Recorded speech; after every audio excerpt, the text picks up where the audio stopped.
Choosing your method of take is one of the most important decisions that an emergent hunter can make. It impacts how you prepare for the season, how long your season is, when and where you can hunt, the ways you can train and get comfortable with your weapon. Sometimes what seems obvious or what might be the easiest isn't always going to be the best. And if you're not familiar with what method of take is, it's basically the weapon that you're going to use. Even if you're an experienced hunter and you're looking to expand your horizons with the different weapons that you use. Maybe you're looking to open some new seasons, you're trying to get earlier draws, or just try something new. It could be a little bit daunting if it's your first time trying out a new method of take. But I think this is especially true for brand new hunters that are just getting into it. If you are new to the podcast, I'm Andrew Lukosevic, and I was a new hunter myself 6 years ago. I started hunting in 2018 when I was 26, and I had no idea what I was doing. My first hunt was a rifle hunt. I went out to Montana on a mule deer elk combination tag, really going after mule deer. But then when I went back to New Jersey, where I lived at the time, I learned that there are no rifle seasons and I had to figure out something else. When you're starting off, you may be familiar with some. Maybe you have a background in archery, or like me, you had a background in the military. If you don't come from a background where you've used shotguns, muzzleloaders, bows, rifles, you may not know where to get started. And hopefully this podcast is going to help you with that. We're going to talk about some of the major weapon systems. I'm not going to go too into the weeds on the details. This is meant to be more of a high-level overview, pros and cons, and things that you should consider. All right. Welcome to the Endure Hunt Podcast. Join me as I share my experiences as an emergent hunter, offer advice on how to overcome challenges and pursue your passion for hunting. As I said earlier, I'm Andrew Lukosevic, and let's get into this. And at the end of the podcast, I'm going to give you what I think my personal recommendation is for all new hunters, people are getting into it for the first time. Make sure you stick around till you get that. So coming out of the Marines, I was intimately familiar with rifle systems. At that time, I had been shooting rifles for about 7 years. So when Peter asked me to join him on that Montana hunt, it was an easy decision for me to know that I am going to do a rifle. I had never touched a bow and arrow in my life. I had shot a shotgun a couple of times, but I wasn't nearly as familiar with either of those as I was with a rifle. Every year in the Marines, you shoot out to 500 yards with a M16, M4, and I thought that would translate really well over to a bolt rifle. So I actually bought my first bolt rifle, still have it to this day. It's a Savage Trophy Hunter in 308. It's been heavily modified at this point. It basically is not stock anymore. But back then it was stock. Brought it out, and I was comfortable shooting out to about 300 yards with it. And that limitation was mostly because an issue that will come up later. It's something that is a consideration for the different weapons types. Where I lived in New Jersey, the furthest that I could shoot was out to 200 yards. And I had a bullet drop compensator. So, technically, if it was accurate, usually they're not. In my experience, they're not that accurate unless it's for a specific load and system. You could get close. And with it, I was good up to 200 yards. I figured I could push it to 300, and that was about the extent that I would go with it. And that was all fine for Montana. But once I got back to New Jersey, there was no rifle season. So I had to figure out what I was going to do. For the state of New Jersey, there are only 3 options. There's the archery season, there's a muzzleloader season, and a shotgun season. That's it. Those are your options. No rifle anywhere in the state. Enough of my background. Today I am putting together this guide for new hunters to show them what are the different methods of take, considerations you should make for your state and states you're planning on hunting in, whether it's your own or not. I'm going to talk about the pros and cons of each different method from my opinion, my perspective, and my recommendation on what you should use to get started. What this podcast is not, and I should get that out of the way, it is not going to be a replacement for your hunter safety, hunter education. You absolutely need to do that. Those trainings will go a little bit more in depth on some of the safety functions, how to use the different methods of take. And that's all fine and dandy, but doing that didn't really help me understand which one I should use.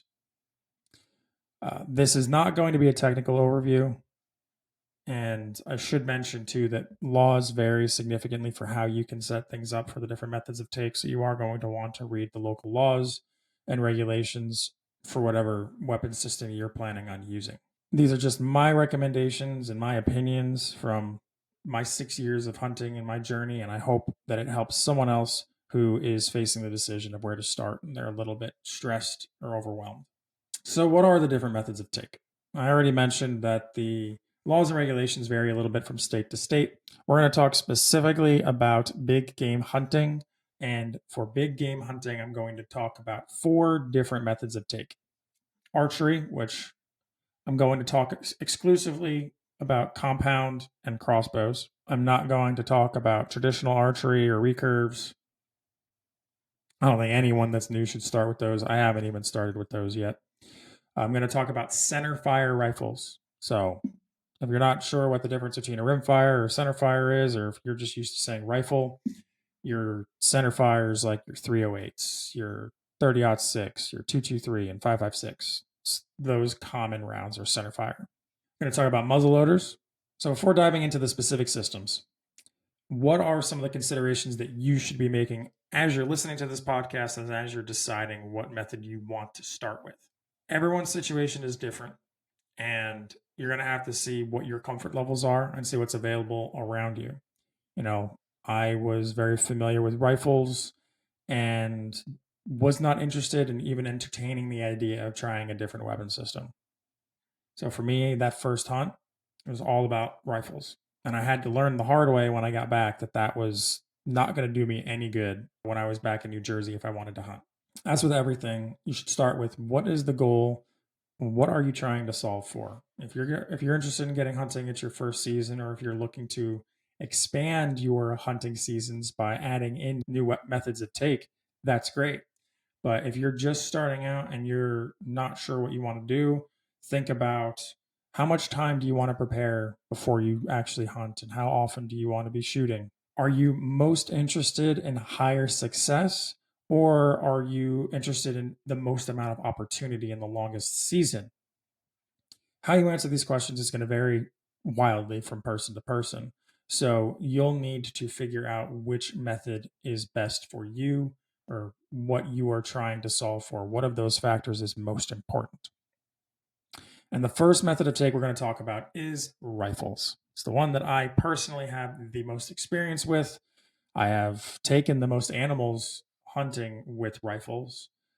Although, surprisingly, if you're watching this on Spotify video or on YouTube, the animals that are behind me are mostly archery. Lopsides, archery. Pronghorn's rifle, taken with that 308. And that's my first deer, actually, taken in New Jersey with a bow in 2019 season during the rut. It was a hard won season, very difficult. I've gone all over the country. I've done the vast majority of my hunting with that rifle. I took my first elk and I took my axis deer, which hopefully I'll have that axis deer soon. I can't wait to get that. There are many advantages to hunting with a rifle. They're easier to learn. And just, I did not grow up in a hunting family. I didn't grow up in a shooting family. The first time I touched a gun, I was in the Marines. And I was scared as hell the first time I did it. But you quickly learn and adapt, and you pick it up. As far as all of the different methods of take, rifles are probably the easiest to learn and pick up. It's the easiest to become accurate and consistent. You can reach out further with a rifle than you can any other method. Other advantages for hunting with a rifle: you don't need to be as concerned with your own movement, your own scent. And obviously, this depends on different circumstances. When I was rifle hunting in Utah with Peter on our very first elk hunt, the first bull he saw was 50 yards away, which is very close for a rifle shot. And at that point, movement and scent matters, and that's why they spooked. Most of the shots I've taken have been further than 100 yards, and you have wiggle room to move and smell, and it gives you more opportunity to take a shot as compared to a different method of take where you are closer. You could get winded faster or seen faster, and whatever you're hunting could spook. And I know that sounds all great. Lots of advantages, very effective. But rifle hunting also has quite a few drawbacks. There are generally less areas to hunt. And this is going to vary from state to state. In Texas, on private land, plenty of opportunities for rifle hunting. But on public land, there's basically nothing.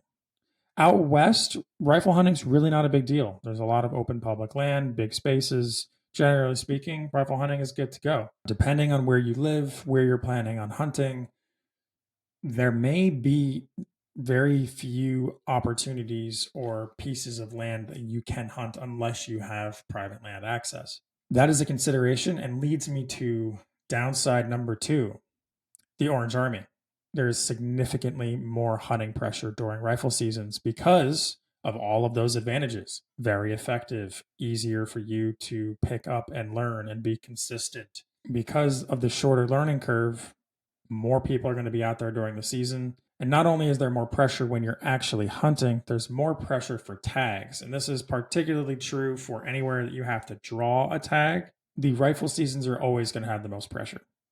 And being willing to try different methods of take can, and most likely will, improve your chances at drawing a really good tag or a better tag than you would otherwise. The last disadvantage of rifles is they're usually shorter seasons.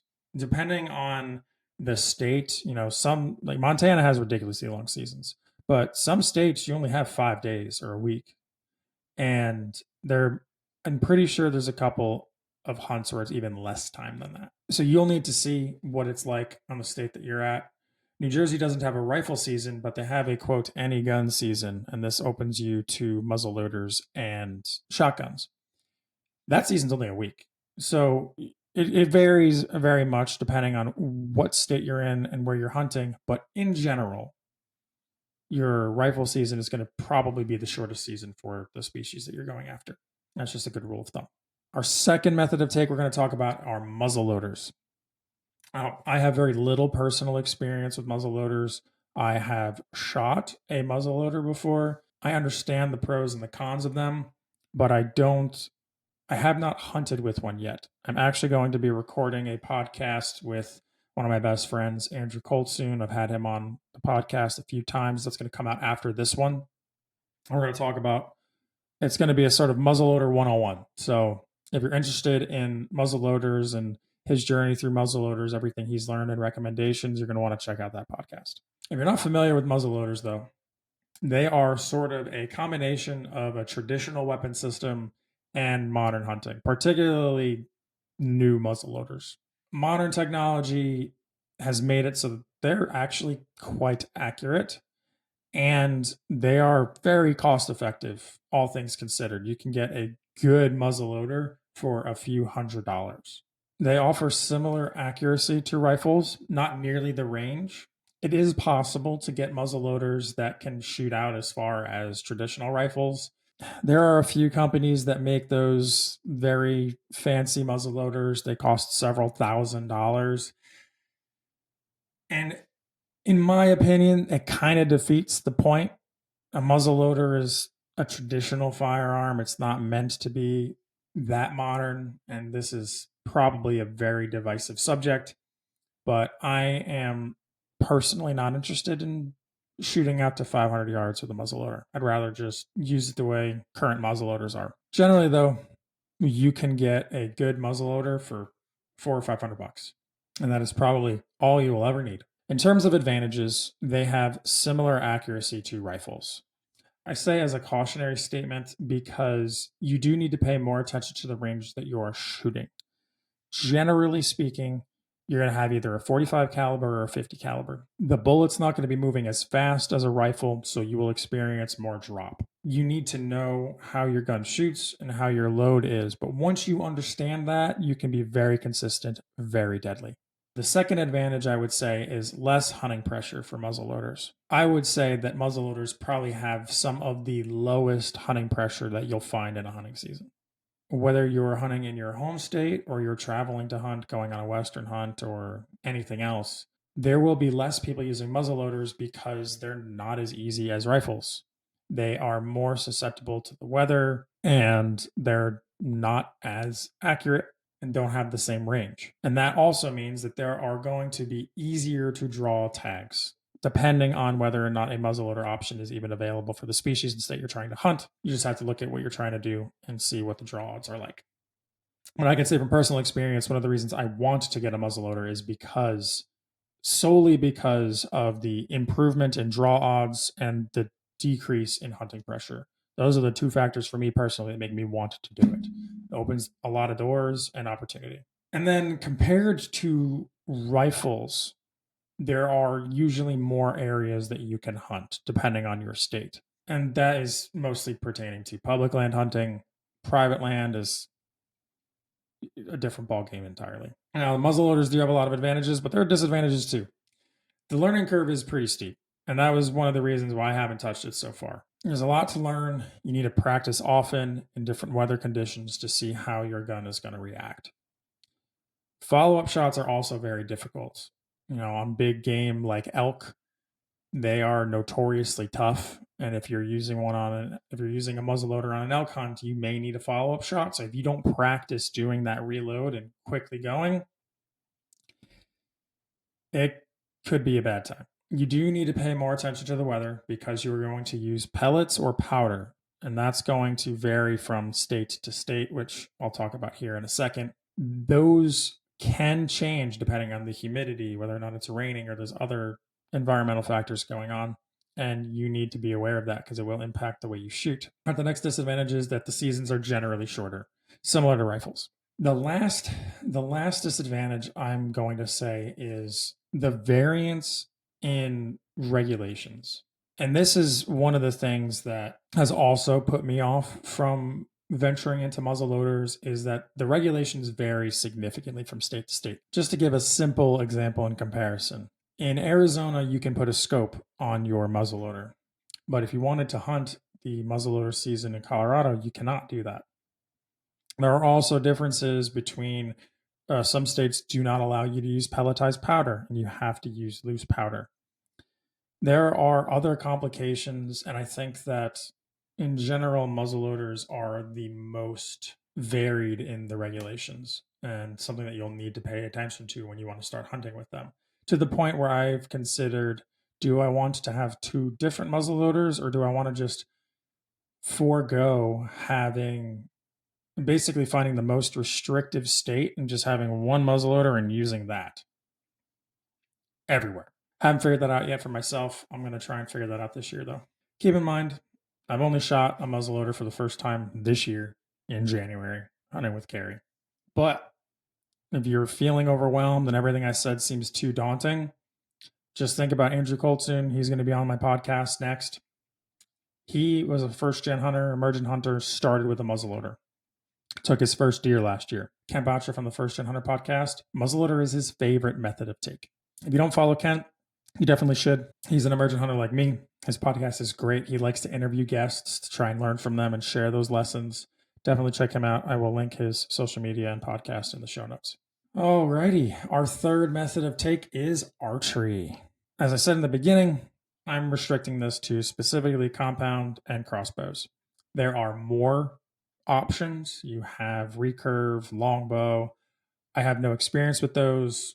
It's very different to any type of shooting that I've done in the past, and I can't say that I would recommend those for a beginner unless you are already shooting in competitions or are familiar with them. Then by all means, have at it. But if you don't fit into that bucket, I would not recommend it. Before I dive in, I want to say that like muzzleloaders, crossbows specifically have varying regulations. In some states, crossbows are considered a rifle and are only eligible for the rifle season. In New Jersey and in Tennessee, you can use a crossbow during the regular archery season. So you will want to look. If you are considering doing a crossbow, you're going to want to look and see when that season is, because I'll be honest, if I'm using a crossbow and I have to do it on the rifle season, I'm just going to use a rifle unless it opens opportunities for more public land. But that's going to be very case by case, state by state dependent. So just something to consider. Now, I have no personal experience shooting a crossbow. I know that crossbows tend to be popular for new hunters getting in. Again, it depends on the state regulations. I know that Meat Eater did their Back 40 project. I forget if it was the National Deer Association or what group they were with, but they brought and had a bunch of new hunters starting with crossbows. And I like to think of crossbows as a cross between a muzzleloader and a bow, a compound bow, because you have to load each one at a time. It is a loading process and procedure. It's not as simple as just throwing a new arrow on and loading it up and you're good to go. It's a little bit more involved with that. They have significantly further range and speed than a regular compound bow. And the other cautionary statement I have is, in general, you're going to load your crossbow and stay loaded for an extended period of time. You're going to want to be cautious and make sure that you are safe because you do not want it to go off on accident. There are advantages to crossbows. They're easy to learn, similar learning curve to a rifle, to be honest. Very consistent, very accurate. Depending on the state and regulations, you can even have scopes on them. If you can use it during an archery season, you're going to have a lot of opportunity. Archery seasons usually are the longest, and this is true for the compound bows as well. Much longer seasons than anything else. And that's part of the reason why when I moved to New Jersey, started with a compound bow. I wanted to have as much opportunity to hunt and be in the field as possible because I was lacking in experience. And when you're lacking in experience in anything, whether it's professionally or otherwise, you make up for it with time. Over time, your experience will make it so that you don't need to invest as much time into something, but especially in the beginning when you're learning a new skill, time is the only thing you have to trade to earn and learn how to do something. Let's talk about the disadvantages of the crossbow. And I'm going to start with the first one, the most obvious one. If you have ever been on any Facebook hunting group ever, there is a stigma against crossbows.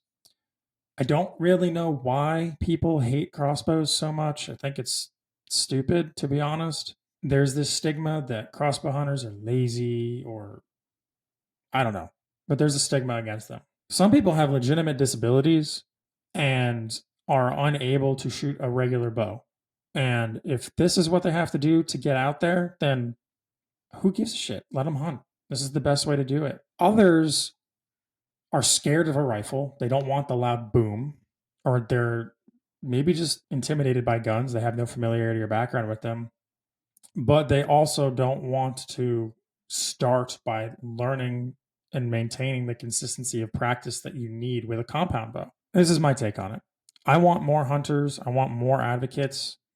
And that means whatever method of take you want to use is fine with me. I don't care if your favorite weapon is a shotgun and all you want to do is go after deer with double-aught buck and slugs. Have at it. So here's the thing that I'll say though. If you're going to start with crossbows, just know that if you post on a Facebook group or something, unfortunately, you're probably going to get people that say something. I think that is starting to change, but as of today, in 2024, it is unfortunately still just how things are. The final disadvantage is reloading can be difficult, especially if you're in a tree stand. Less movement opportunities. You are closer, so you have to be very careful of your movement. And it's the draw weight is significantly heavier than a compound bow. So just that's the last thing to be aware of as far as disadvantages for crossbows. It's more difficult to reload. All right, let's dive into compound bows. Compound bows are the modern bows. They're either single or double cam. The vast, vast majority of bow hunters shoot with a compound. I shoot with a compound bow. I've been using the same one for 6 years now. I would say that they are similar to muzzleloaders in the combination of traditional and modern hunting technology. So they look like a futuristic bow, right? They have the cams. They're engineered very specifically. It's not like it's just a piece of wood with a string on like a longbow. They have significant engineering behind them. Despite them being a bow and there being more movement, more opportunity for you to have fault in the system of shooting that is your body, you can get very consistent and you can shoot precisely and accurately with it if you do good practice. I sort of mentioned this already, but when I got back to New Jersey from Montana, I started with a bow. and compound bow was the route that I took. I bought a $300 Dick's Sporting Goods special, got everything I needed from them, the cheap arrows, the inserts, the broadheads, the whole deal. Started hunting. This whitetail right here, I took with that bow and those arrows. You don't need to invest a whole lot of money. Modern technology is very good. You're not going to shoot the most consistent groups, and you're not going to be able to shoot that far with a $300 setup, but you can be deadly. And if you know what your limitations are and you practice, you can do it. I know from experience. I did it. Let's talk about the advantage of compound bows. Just like crossbows, if you can shoot archery seasons with them, seasons are very long. I mean, in New Jersey, for example, I'm pretty sure the season runs from August through the end of February or the middle of February. Very long time to shoot with bow. Across the board, archery seasons tend to be the longest in any state for any species. You have the greatest amount of public land access. And that's been true in every state that I've lived in and every state that I've hunted. You have the most opportunity for land access, which is great. If you are not wanting to travel a lot to hunt in the beginning, and you're just trying to get your feet wet, this is a great opportunity for you to do that with a bow. There's also, so the next advantage is there's less hunting pressure than there is with rifles, but there's still hunting pressure. Behind standard centerfire rifles, compound bows are the next most popular method of take. So there is still going to be hunting pressure. It's not like you're necessarily going to be alone unless you found your honey hole or if you have big swaths of public land available to you. But there will be less than there would be with a rifle. And the last thing that I'll say is it's very easy to find places to practice and shoot. For the entirety of the time that I've had a compound bow and been hunting, I've just shot in my backyard. And, you can go to a range, and I do go to I went to a 3D range in Austin when I was in Texas to get a more varied practicing experience as well as more realistic. But compared to the other methods of take, you can't beat it because, and I don't actually think I mentioned this, and I should have, rifles are hard to find long distance ranges. You realistically, like in New Jersey, for example, 200 yards is about as far as I could find to shoot. So when I wanted to go from New Jersey out to Montana or any other state, there's not a good way to practice, and that's going to limit you. And this is even more so in muzzleloaders, I think. And we're going to find that out on the next episode that I do with Andrew. So if you are interested in learning more about where you can practice and how to find a place to shoot with a muzzleloader, that is the podcast you're going to want to check out. But back to compound bows. You can practice most places, and archery ranges generally are not far or difficult to find. The easiest thing is if your local laws allow it and you have a yard that is big enough to shoot in, even if you can just shoot 20 yards, that's great because then you can get out there and practice as much as you want. And with any method of take, the more often you practice, the more comfortable you're going to be, the more consistent you're going to shoot. So you want to get out there and practice as much as you can. Now let's talk disadvantages. The learning curve is steep. It is the most complex shooting system in terms of the movement and the opportunity for things to go wrong. The entire shot cycle is completely exposed. Like a centerfire rifle, nothing is exposed. All you have to do is pull the trigger. The entire mechanism is concealed within inside the rifle. Even muzzleloaders are more protected than bows.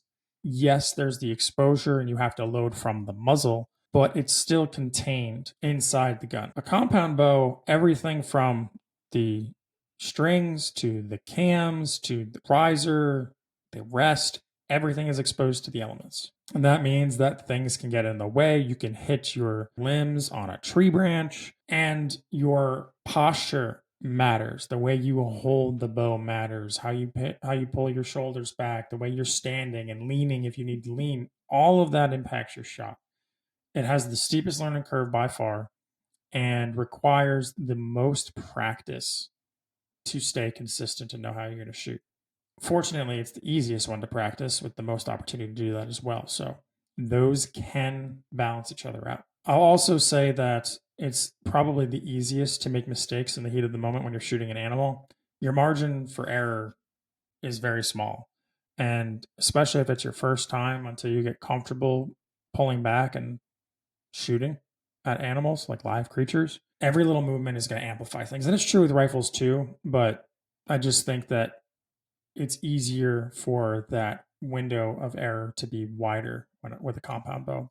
And that's because the shot execution, the shot process is much bigger. The last disadvantage that I have written down is that your movement and scent are more important with a bow than any other method of take. You're going to be closer than anything. So every movement, every sound, your smell, all of that matters. It matters. It matters with every method of take, but especially with bows. Especially with bows. And that's why you see bow hunters are all about the scent prevention stuff, special detergent for their clothes, and all of that. It's something that you need to pay attention to. Playing the wind, making sure that you are moving as little as possible, very important with the bow. It's important with everything, but especially with the bow. All right, we're at the end of the podcast. If you made it this far, thank you so much. It is time for my personal recommendation, what I think basically every first gen emergent hunter should do if they're just getting started.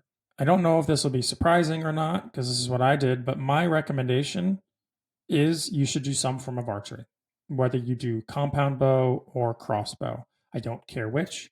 You're going to have to see your state's regulations, but in my opinion, if you're not sure where to start, I would say start with archery. And the primary reason I'm going to say that is even though, yes, the learning curve is steep and you have to shoot a lot, you have the most opportunity. You have the most opportunity for hunting, the most opportunity to practice. I think that matters. Reps really matter when you're getting started. You need to have experience and you need to put in time in the field. If I didn't have, just to go back to New Jersey, that season starts mid-August, late August, or early September. The regulations may have changed since I hunted there in 2019. But I started hunting that season. I hunted as much as I could. And I was shooting in my yard all the time.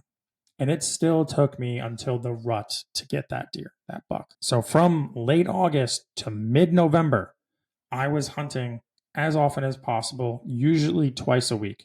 That was about as much as I could get out there. I'd get out one day after work and one day or one weekend day or one weekend, usually. I needed all of that time. And I took shots at animals and I was really nervous and whiffed shots and made movement and screwed up. I needed that time in the field. And I think that's one of the most important things you can get. I also think that having accessible land is incredibly important. When I lived in Texas, if I was just getting started and I only wanted to use a rifle, I'm pretty sure the closest place I could hunt was 2 hours away. And everyone went there.